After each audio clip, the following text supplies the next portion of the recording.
Ils en ont juste ras-le-bol de l'insécurité en France. Pouvoir acquérir une propriété pour un Français lambda, ça devient très compliqué. Et après d'autres, c'est parce qu'ils en ont juste ras-le-bol de l'insécurité en France, du confort de vie. Et là, ils viennent chercher la résidence en Suisse.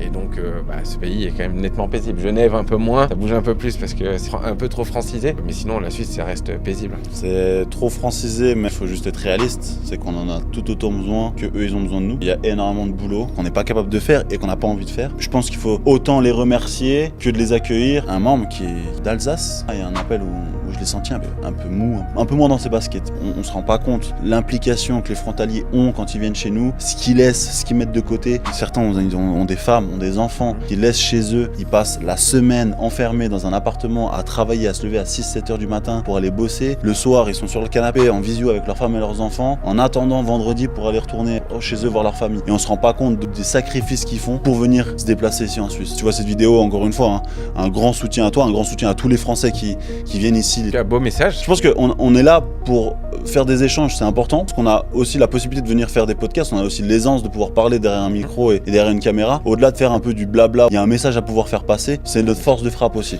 Bien sûr. Il faut